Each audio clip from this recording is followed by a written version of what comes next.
Fellas, what a time to be alive. About 9 months ago, a bunch of old people at Oxford University sat around at a big table, and they said, fellas, we're missing something, they said. And one guy spoke up and he said, I think we need to motivate our students. We need a pioneer. We need someone who is an expert in their craft and is credible and got famous for being intelligent and insightful and motivational, okay, and someone who's completely self-made, someone who got their money ethically, someone who can show them about how the world works. We need someone successful. We need a public figure and influencer. They said, we need someone we can trust. And some guy spoke up and said, I know. Mia Khalifa. And everybody was like, and then they signed the deal and paid this bitch to talk for 51 minutes and 43 seconds. And now, you and me get to laugh for the duration of this video. So I think I'm going to do this in 2 parts because it's pretty damn long.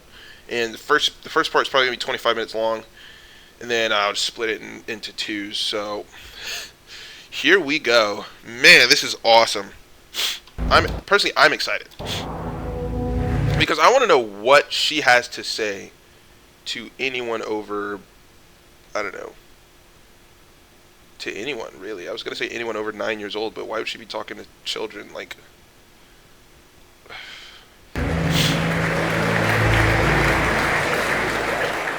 good evening, everyone. It's such a pleasure to see... Dude, I'd like to see her try and act smart in front of a dude with a fucking British accent. see so many of you here tonight, and we're very, very honoured and pleased to welcome Mia Khalifa. Honored? There's no way this is real, bro. This is like literally an SNL skit, dude. I'm pleased and honored. Fuck, this is so cool.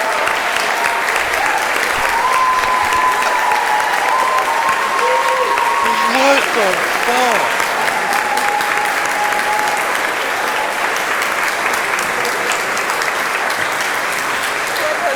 Why even bring the purse? What's that? Do I curtsy? If you'd like to. Oh shit, you can hear me on the mic. Oh my god. Hello. Shortest fucking skirt she could find. God damn it. As she is. I mean, that's who she is. Oh shit, you can hear me on the mic. Oh my god. Hello, how are you? Wow, it is an honor to be here. Is the Oxford comma in the room with us? Huge fan. Wow, this is very nerve-wracking, extremely intimidating. This is a room full of intelligent people, maybe? Be a little different than yourself, babe. young, intelligent There you go. people, and I'm here to talk about boundaries to people who have amazing heads on their shoulders. So it's a little intimidating. I feel like you will never be in a position to make bad choices simply because you are here. You've done incredible things in your life to start out with. Couldn't be you. Thank you so much for I know it sounds like I know it sounds like I hate porn stars. coming here to hear me speak. I'm shocked there's more than my friends here right now in the audience. This is very cool. Thank you for inviting me. She has nice teeth. I'll say that. She has nice teeth. All right. There you go. Yeah, I think that you guys know who I am because at one point in my life, I severely lacked boundaries. But I would like to reintroduce myself. My name is Sara. You know me as Mia Khalifa. Oh, shit. Really? I definitely thought her name was Mia Khalifa. Why did they say Sara? Wait, her name's Sara? Okay, I'm confused. So let me get this straight. Her name's Sara. Her birth name's Sara. But they introduced her as her pornography screen name in the title and in the introduction. Why? Wouldn't you want to rebrand yourself? And yeah, I'm very excited about this. Okay. Absolutely. So Sarah, so you moved to America around the time of 9/11. Did that have an impact on settling in and your experience at school, and if so, how? It had a huge impact. I grew up in Washington, D.C., and it was really close to the Pentagon. There was a lot of children in my school and in my class whose parents worked there. So school had been going on for maybe 2 weeks at the time, and it was my first school year in America, so I had a very heavy accent. I was in a program called ESOL, which was basically where you only did 1 or 2 classes with the normal students, and then the rest was just learning English. It was very difficult to navigate social life after that. Fair. Everyone was very on edge and on high alert. It's fair. I mean, it's fair. And there was just hysteria everywhere. Let me clarify. I don't hate porn stars. I hate giving porn stars a platform to influence the new age of the next generations coming up. She has nothing to fucking tell me. Nothing. She actively does, like, sex work. So you know what I'm saying? She hasn't changed. Haha, one time in my life, shut up. That bullshit. Especially towards Arabs and Middle Eastern people. Absolutely. And so from an early background, did you feel that your identity and your visual appearance had an impact on how people treated you? Yeah, which was a little confusing, especially since I was so young and I couldn't pinpoint why I was being treated differently. Yeah. I was also just as scared as everybody else. I didn't know what was going on. I didn't know what a terror attack was. I didn't know what was happening, and feeling ostracized like that didn't help with those feelings. I think it made me develop a lot of internalized racism. Towards who? Because I couldn't get it. I didn't know why. Yeah. And how did you cope with feeling so alone and sort of confused at that early age? Did you think you knew how to cope, or did you feel very out of your depth, and was it only later that were you able to sort of deal with those sort of emotions? I think that I turned into a people pleaser when anyone showed me a little bit of attention, because I didn't have very many friends growing up. It wasn't until I was about 24, 25 when I started my journey in therapy that I actually started to delve deeper into and pinpoint those things and call it internalized racism. I had anxiety. I felt ostracized. Like I was able to label all of these feelings that just cultivated into confusion. Yeah, absolutely. And even just sort of the term internalized racism is probably not one that really would have been kind of widely available when you were growing up. Yeah, when you're like one of the lucky things. Yeah, when you're like 9 years old, I guess you don't know what it is. About the world we live in now is the sort of openness and availability of that sort of thing, particularly therapy. Oh, it's incredible. Yeah. I'm really happy with how mainstream and how socially accepted, or the way it's headed, going to therapy is. No, absolutely. Even just, just meeting you so far, it's been really lovely, and seeing how down to earth you are. For everyone who's not aware, we went up to my office, and Sarah found my crown, which I wear when I'm feeling upset. So even that's beginning my journey. I was nervous, so I put it on. I thought it would help me. No, it was great. And so, in the few months that you did work in the porn industry, okay, here we go. Didn't call it sex work, called it porn industry. First of all, thank you for that. Don't fucking sugarcoat it. Did you feel at times that your identity was being coerced in order to fulfill a particular fetish? Absolutely. As soon as I let slip somehow that I spoke Arabic, it was like a light switch went off, and I did not know how to say no at the time. That's your problem. Dude, I have a prediction that she's going to blame all the guys for this, I think. I feel that coming. This is so fucking stupid to me, is giving a porn... Mia Khalifa got a platform to speak at Oxford University before you did. Okay? Outrageous, this conversation is about mentally stimulating as a YouTuber's influencer's video. When Oxford can't outright say porn star, they say public figures. No, he said porn star. Okay, yeah, Oxford Union. Boys, I gotta stop pausing it. I'm excited for what is to come, okay? To say the least. But when it was presented in front of me what the scene would be involving the hijab, oh yeah, she sucked dick in a hijab, by the way. Like, you sucked a cock in a hijab. How do you explain this away in front of Oxford students? I will say, this is quite the situation to be in if you're Mia Khalifa. He basically asked her, what the fuck were you thinking? Well, what did he say? What do you ask? He asked, like, did you feel like you're being coerced, pretty much? Your identity was being coerced. And here she is trying to explain in front of some of the smartest people on the planet why she sucked dick wearing a hijab. That is quite the situation. That is a situation I hope to never find myself in. First thing I said was, "You're gonna get me killed. This is insane. This is insane. This is stupid. I don't want to do this." And then she did it anyway. So bad. But I got pushed back from a room full of middle-aged white men. Knew it! Knew she'd blame the men, bro. Knew she'd blame the middle-aged white men, bro. Middle-aged white men's problem. They sucked the dick. They put the hijab on my head. They put a gun to my head and forced me to suck this fucking cock. There's nothing I could do. There's nothing that could have been done. I was kidnapped. I'm Mia Khalifa, by the way. I was kidnapped from my house. I had no choice. They threw the hijab on my head and put a gun to my head and said, "You will suck this fucking dick in front of America." That happened. Guys, I don't know what to do. I definitely didn't drive there on purpose. I definitely didn't put the address into my phone and drive all the way there and then meet everybody and know what I was getting into and then sign a contract and then have them explain. She said they explained it to her. Blamed everybody but you said. The middle-aged white men, no, it's your own fucking naivety and your idiocracy in your young age. It's what you should have said. At least, at the bare minimum, say you're a fucking moron in the past. At least say that in the past. At least, bare minimum, blame yourself. Suits and didn't say anything more.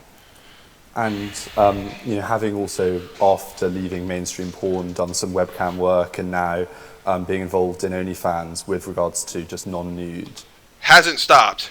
Literally 0% stop. Images, but having exposure to lots of girls who are using that platform. Do you think that the sort of new age of pornography, with regards to OnlyFans and webcamming and that Dude, sort of thing? I can literally feel my blood pressure rising, bro. Like, I noticed my arms are crossed. I'm fucking literally getting mad, bro. I just hate listening to her talk and have influence. She has influence. Think about that. Mia Khalifa has influence. Is one whereby it isn't, these things aren't just dictated by straight white men in suits, and that women who choose to Okay, this is a good question. Okay? He's like, okay, now, oh shit, this is low-key a stab. Are you understanding what's happening? Sorry, I'm pausing a lot. You're probably not. Basically what she said, okay, this is pretty good by him. I like this guy.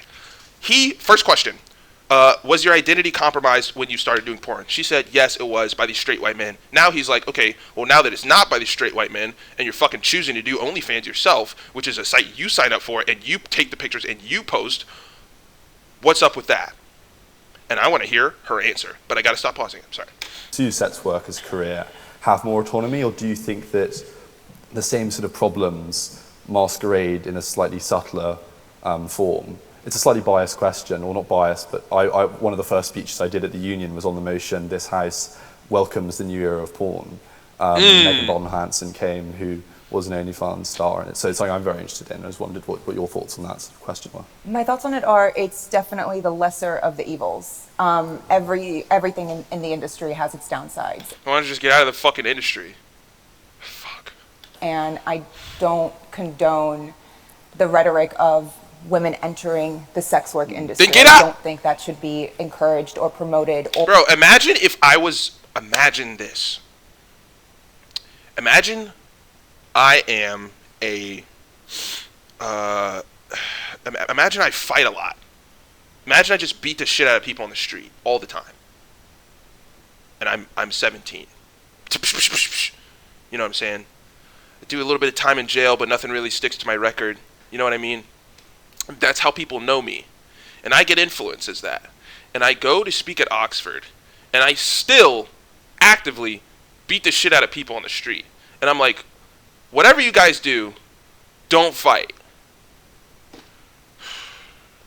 Or glamorized, or anything that makes it seem anything other than what it is, which is signing your life away. Your digital footprint is so important.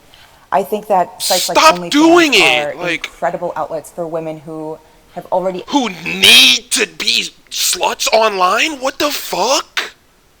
And outlets for people who need it? What the fuck am I listening to? Entered the sex work industry and want to do it in a safer way and in a more ethical way. But I would never recommend a woman to enter the industry by going to one site over another, because I would never recommend for her to do it, full stop. Absolutely. And just on that, on the harms that still exist, if you had the power to change any single law about anything to do with the production of pornography or sex work, what would it be? What do you think would have the biggest impact? I think it would be... This is killing me, bro. It would be two things. To change the age of consent for signing a porn contract from 18 to 21. Thank God. That's good. That's okay. This is probably the most intelligent thing she said the entire time. That's good. They do be praying, because you're grooming them at 17 and 16, and they're waiting at 17. They're like, oh, a few more months till I can suck a cock, and it's like, that's crazy. So yes, I think 21 is good. I think Jesus Christ. Thank you, Mia Khalifa. And number two would be to take out the words in perpetuity from anything involving a naked woman or a naked man. Don't know what that means. I'm gonna be honest. I'm not gonna sit here and lie. In perpetuity. Don't know what that means. I'm not gonna sit here and act like I'm something I'm not. Don't know what the fuck that means, boys. Perpetuity. Okay, perpetuity. The quality saving okay. Valid for all time. In perpetuity. Oh, so I think in perpetuity is like, let's say I sign you a porn contract. I have your shit forever. I think pretty much. Indefinitely long continued. Yeah, it's all mine. Yeah, it's like, so I own the footage or whatever that we film. Or an individual's body. Yeah. There is no need on earth for a corporation to have that much control in perpetuity over someone's image like that. Well, here's the thing. You chose to sign that contract. So realistically, they can do whatever the fuck they want. This is like telling drug dealers to stop selling drugs. Like, they're not. So the better solution is to educate younger women to stay the fuck away from those contracts. That's the better solution here. It's the better solution is primarily education. When you have an issue, let's say obesity. Obese people are likely gonna stay obese. So you educate the people who aren't, the younger ones, so that they fucking don't fall into that trap. You don't blame the corporate. You don't blame the food. The food's gonna fucking be there. God, this woman is a fucking idiot. Especially when 95% of the people who are entering this industry that they're holding this over are 18-year-olds whose frontal cortex is not fully formed, who are making rash decisions, who don't know what they're doing, who will 9 times out of 10 grow up to regret it. Yeah. And when did you first, is there a moment when you first felt that regret for yourself and decided good question, that you wanted to walk away despite all of the pressure and all of the the factors that sort of prevent people from doing that? I think as soon as it happened, as soon as it really became public, it was very much a wake-up call. The entire time I was doing it, I felt like I was walking through a daydream. I was very lost. I was making decisions that weren't rooted in who I am as a person, because I didn't know who I was as a person yet. So when I decided to leave is really when I decided what I had done and the gravity of it. And it was very daunting and scary, because in that moment I also understood this can never be undone. Yeah. No cap. And when you did make that decision, did you have any support network? Did you have a plan, or did you just sort of make a blind leap of faith that anything can be better than this? My guess is she's going to have no support system, and it's just her. And she's going to say, oh, well, this is just my idea, kind of, sort of. Oh, anything can be better. I went into... I worked at an office for a little bit. I worked as a paralegal, and then I worked as a bookkeeper for a construction firm. Both jobs, I felt like I was a burden in the office, just because anyone who would come in would recognize me and it would be a distraction and there would be whispers and all that stuff. And in that time period, I went off Instagram. I reopened my Instagram or restarted a new one in 2016. So I was really trying to just be Sara and live a normal life, and it was impossible. Yeah. And it wasn't just impossible, it was affecting the people around me and the people who took a chance on me and hiring me and stuff. So yeah, I took a leap of faith and said, anything is better than this. And what would you, I think so many young people, myself included, sort of look up to you and sort of how open you've been about you know, the mental issues you dealt with during this part of your life. What advice would you give to a young person who feels that they're in a negative place, whether that's a relationship, whether that's a, you know, role, whether that's, you know, their connection with their family or their job? What advice would you give them in order to sort of have the courage to, you know, to step away from that, even if that's all they know and that's all that is there to support them? It's really scary, but when you feel that way, when you feel those daunting emotions, you know that you've kind of let yourself down and you've done something that's outside of your comfort zone, and that's a learn. Guilt. She's describing guilt. Daunting emotions, something outside of guilt. The words you're looking for is guilt. Lesson for where you need to draw a hard boundary in your life, and sometimes it feels good to feel that low, because once you know you've gotten there, you know, number one, you know the decisions you made to get there. Number two, you know that there is something you can do to change it. Yeah. And okay, I will say I agree with her there. If you've ever reached a low in your life that's self-inflicted, then okay, well, she's not a good example, but if you ever reached a significant low, like where you're like, holy shit, like, this is it for me, I don't want to be here anymore type shit, and it's your fault, your two options are to either wallow in self-pity and sulk, or come out a fucking diamond. And if you come out a diamond, your life will never be the same, and you will be the best man on the fucking planet that you could possibly be. So I agree with her there, but fortunately, she's still doing sex work. I understand I'm kind of shitting on her a lot, and I'm probably going to keep doing it. So you've mentioned how you worked as a paralegal and as a bookkeeper and I guess sort of traditional jobs in a sort of non-public facing way. After that, I think you went on to a role in Out of Bounds and sort of subsequently, obviously, you're a huge social media influencer with over 37 million followers on TikTok. Did you feel that, you described feeling that everyone knew things about you and feeling very uncomfortable? Did you feel that it was better to just lean into the sort of notoriety and fame that you'd unexpectedly and sort of perhaps unwillingly gained?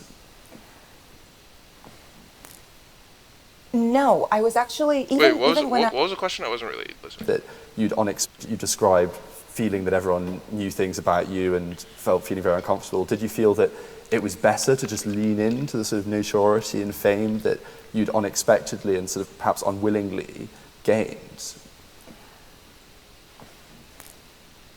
No, I was actually, even when I started an Instagram again and thought I'm going to try and be an influencer, I still had so much shame harbored inside of me that anytime I would even hear the name Mia Khalifa, it would cause a visceral reaction in my stomach. Mia was my dog's name, so I named myself after her, and it got to the point where I couldn't even say her name, and I'm so happy that I was driven into therapy and started to work on that, because it wasn't until maybe 2019, 2020 that I actually started to embrace Mia Khalifa, because I realized I had so much more control than I thought I did. It wasn't a death sentence. There was still so much that I could do with my life and with my image, and it has taken so long, but you invited me to speak here. No, absolutely. And it's... I want you to understand something. I thought about this.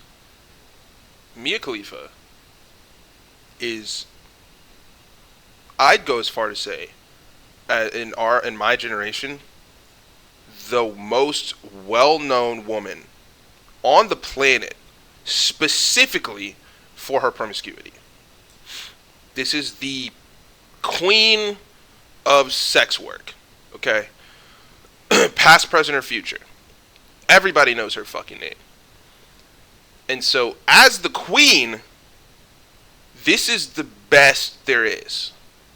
So everything she's saying, I want you to think about it from that perspective, where this is the best there is in terms of promiscuous women. This is the peak, okay? This is as good as it gets.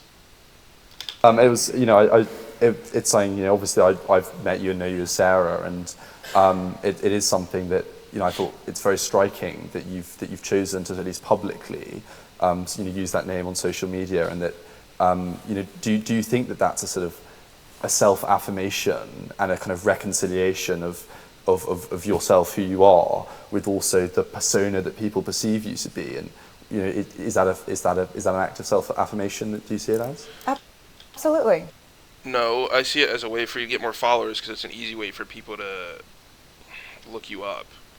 Mia Khalifa, public influencer and public figure and influencer. Why didn't he just? I've known this woman since I was in probably high school or middle school. And I did not know until today her name was Sara. Let me ask you this. Do you think it's because she's self-affirming her past identity, or because that's the only way people know her? I think it's also an act of exercising autonomy. You can't take it away from me. Yeah. I created it just because I dusted it up a little bit with some dirt. Nobody wants to clean it off. Doesn't mean I can't. Yeah, it does.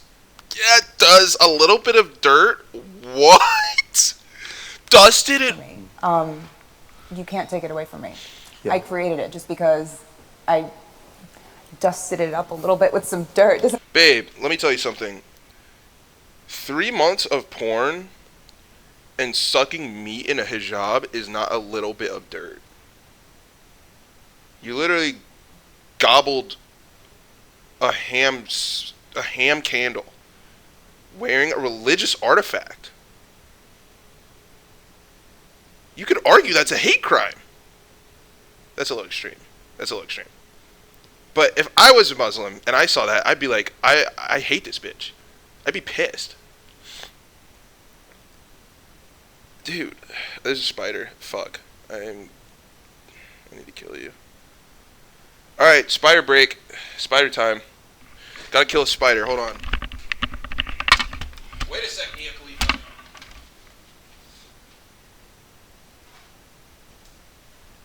Spider's gotta die. Spider's gotta die.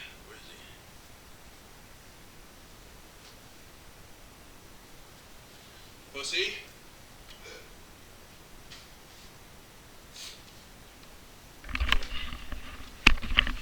No spiders in my house. No spiders in my villa. The pinnacle of female promiscuity, Mia Khalifa. 13 minutes, 43 seconds. Where was I? Doesn't mean I can't clean it off. Doesn't mean I can't change it. False. It does mean you can't clean it off and change it. That's exactly what that means. Everybody, when they think of Mia Khalifa, they don't think of the public influencer and public figure and speech specialist at Oxford Union. They don't think of this speech. They think of you sucking meat and getting absolutely raw dogged on camera in like 2008 or whenever it was. That's what they think about. That's exactly what that means. Now, I'll tell you this. You don't get to decide how clean your name is, ever in your life. Other people do that for you. So if everybody else says you're a sex worker, you're a fucking sex worker, regardless of if you want to be or not. Now, if everybody, I mean, that's kind of just how it works. Regardless of if, I think, bro, like, maybe it's not how it should be, but it just is. Public image matters, bro. Especially with your name. You have to keep your name clean. It's the only thing you have is your name. Like, you ever know people with an older brother and their older brother is a piece of shit in high school, and then the younger brother comes in and they're like, oh, here we go. It's the same fucking thing. It's hard to fix that. And it's not a little bit of dirt. You're downplaying porn. Stop it. Stop it. I don't think she's taken responsibility one time in this entire video. Doesn't mean it's still it's still something that's mine. No. I have Yeah, goddamn right, it's yours. considered going by Sara so many times, but at the end of the day, why?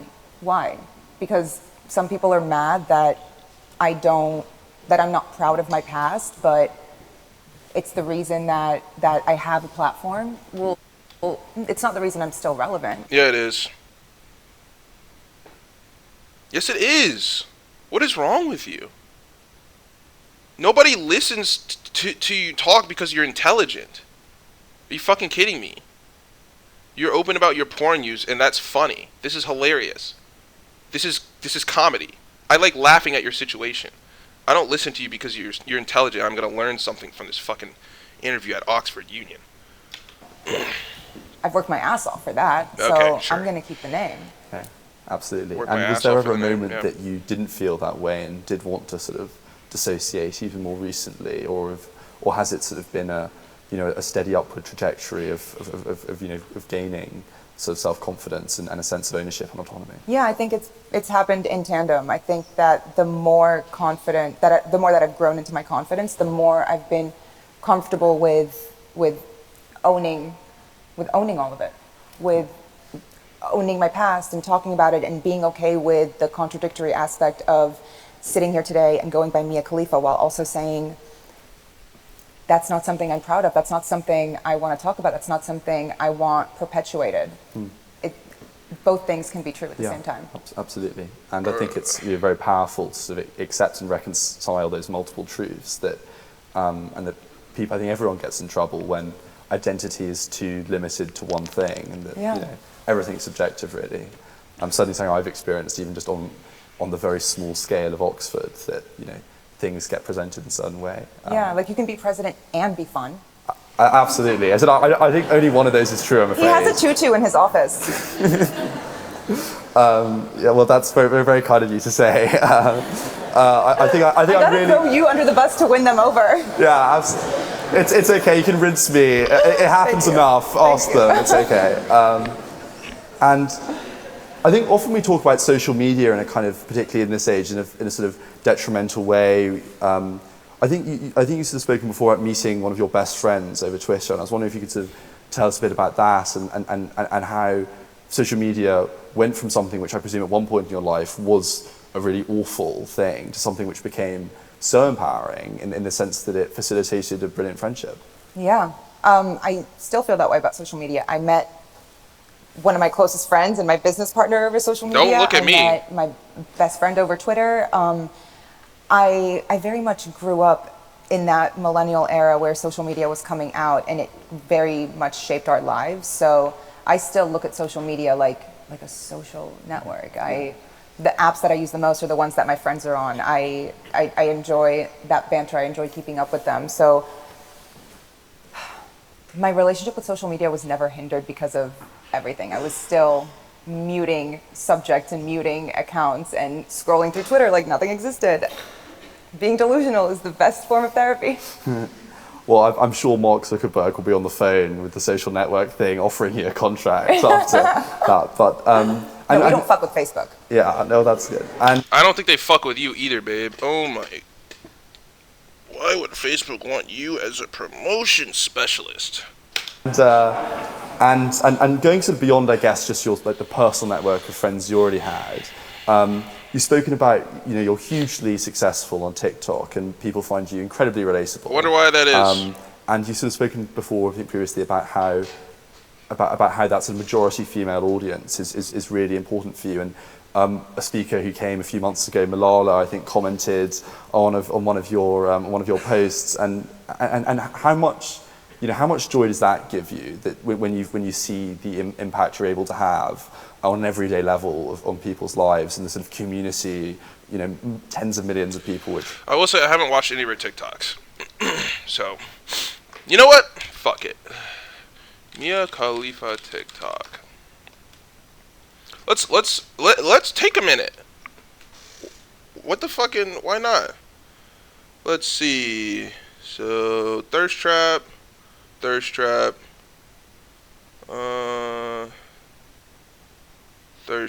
for the feet, guys. No clothes in that one. Okay. She's got clothes on in the majority of these. Alright, let's see. Let's see what the famous ones are. Let's take a sec here. Muted, can't even watch it. She's literally naked, dude. Like, she's... what?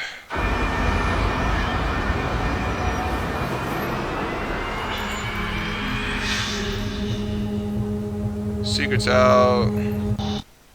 Like, what? Well, who cuts people's hair in the middle So nothing's changed. She's still naked online. Literally, naked. of the night? I do. The night, styling away. How dare you do that to me in the night when I'm I oblivious? do my best work. What? Me down to the red. Damn near naked in this. Baby, how are you? Okay. The trend on social has all been... Okay, so this 4-minute video, this seems like something... a skincare routine. Dude, I want to see some of the controversial shit. Come on. Boobs out. Yeah. For Valentine's Day, I thought I'd buy a gun. Wow. Yeah, changing the fucking world. Around you in a positive way. It was insane. It was surreal when she actually followed me that day too, and I was like, fucking Malala knows I exist. What the like what? And it's so embarrassing because my TikTok bio has always been not Malala or Mindy Kaling. So yeah, not Malala, but Yeah, well, no, she's very lovely. she's I so don't know who great. that She's very is. lovely. That's the least you can say. Yeah, about no, okay, Malala. right. Who? Malala? Malala? Pakistani education activist. You're kidding. A Pakistan... Ooh, I'm about to fucking... This might be the end of the video. I'm about to lose my mind. A Pakistani education activist has her name spoken in the same sentence as an internet face plate for semen. Is it this one? Oxford? Yup, she spoke at Oxford. Yup, walks at Oxford. Walks at Oxford. Is it this one? Is this the girl she's talking about? Malala Oxford. Malala Oxford Union. Her name was spoken in the same breath as Mia Khalifa. Guys, is that not insane? What the fuck do they have in common? Name one thing. They're both brown. What else? Anything. I'm serious. Anything. They're women and they're brown. What do these two possibly have in common? Anything on the planet you could think of. Top of your head. Go. Nothing. Fucking joke, bro.